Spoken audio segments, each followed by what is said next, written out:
Well, no one's going to quit at home, especially when you're looking at going down 3-1. You just got to give it everything you have at home. There's Jeremy Grant, 7-point game with 1.5 minutes to go, but watch this dime from Dane. And once again, trusting his teammate, not having to force a situation because, again, the trust is there with that backcourt in Portland. The excellent for Easter body paint. You just kind of knew fans. that Portland was going to win when they ended up being ahead at halftime. Mm-hmm. You just knew that. Here's Billy Donovan, head coach of the Oklahoma City Thunder. Well, I thought in the first half we, weathered the storm a little bit with Paul picking up fouls.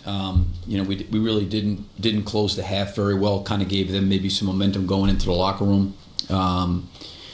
And then I thought in the third quarter we struggled offensively and tried to put some different guys out there, different lineups out there. In the fourth, I thought those guys played hard, competed, tried to get back in the game. Obviously, we're down 3-1. All we can really do right now is, watch the film, try to make some corrections and adjustments, and get ready for Game 5. I mean, that's really all we can do. So, we've got to go up there and we've got to obviously play better on both ends of the floor. And I thought our guys defensively gave really, really good effort there.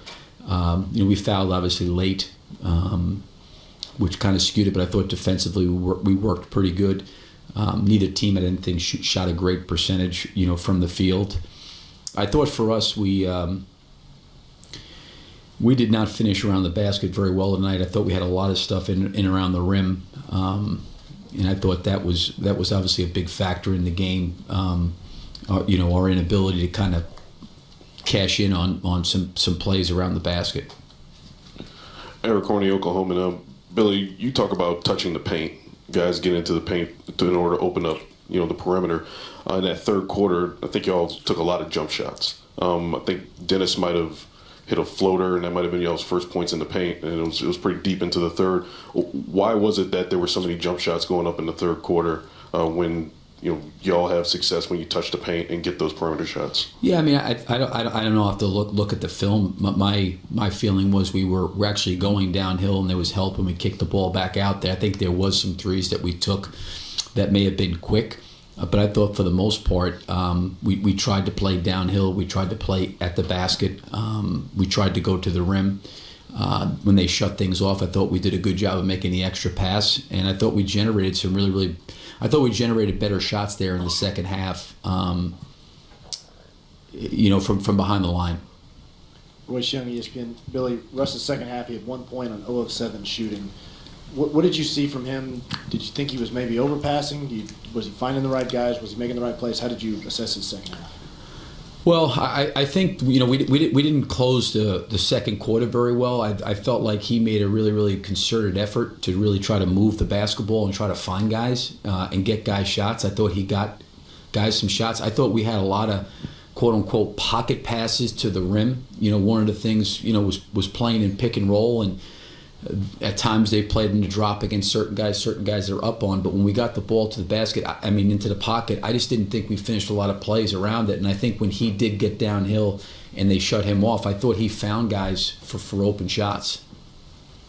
Billy, Brett Dawson with The Athletic. You went small at the end. You had Jeremy more or less at the 5 without Steven out there. What were you trying to get going with that group, and what did you think of that look?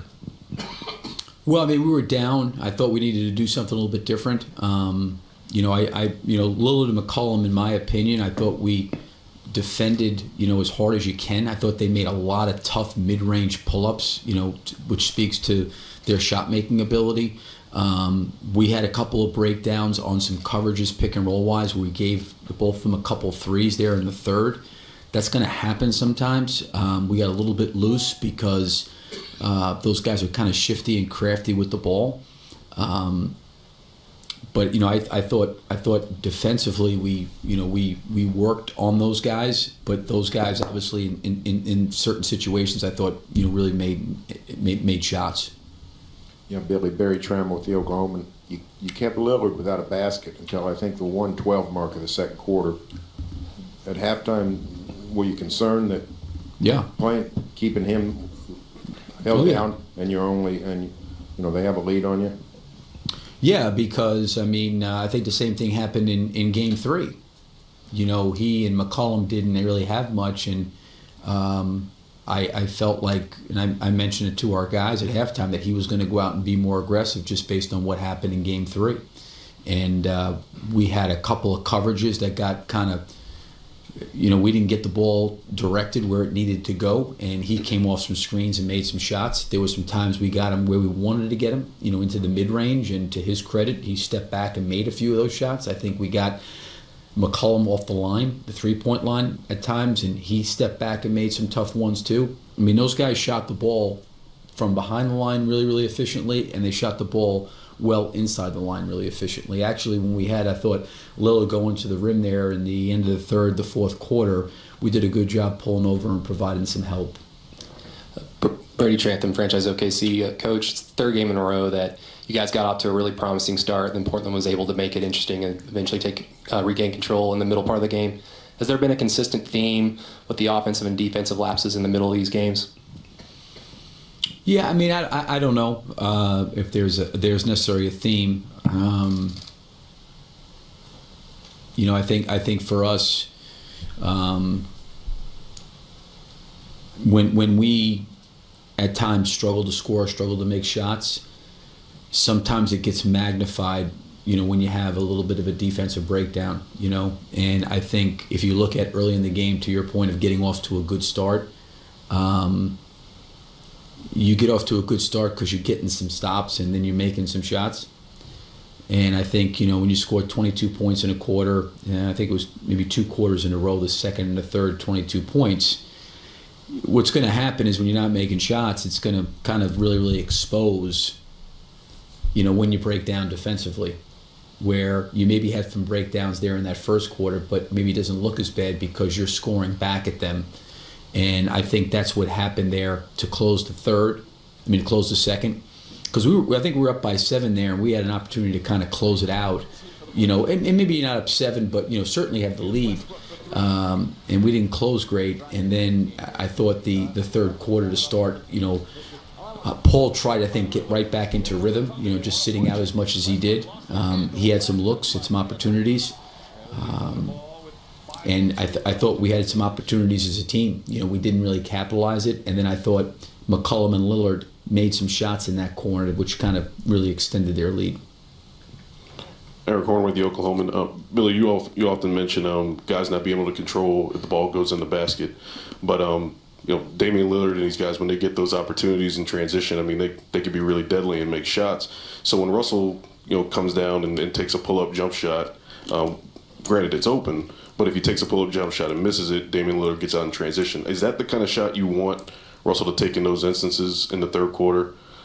Well, I'd have to see the exact shots you're talking about. Certainly for Russell, playing downhill, playing at the rim is what you want him to do. That's where obviously he really opens up a lot of different things. But at the same point too, he's got to read the game.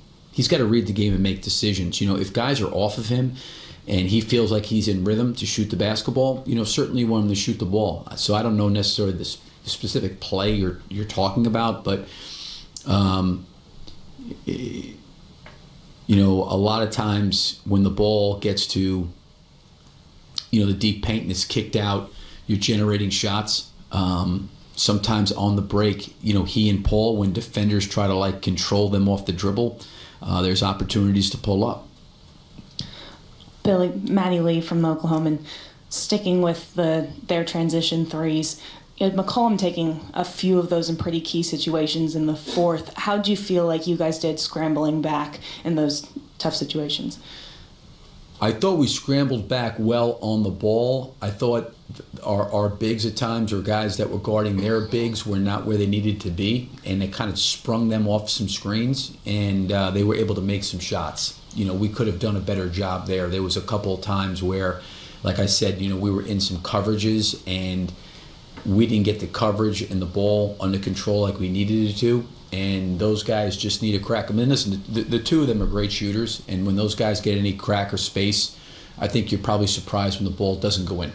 And there were some shots that both those guys missed that they probably wished they maybe had back or felt like they should have knocked down.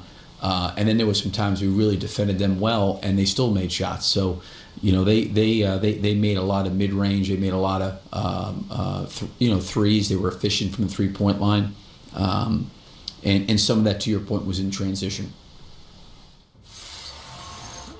The Oklahoma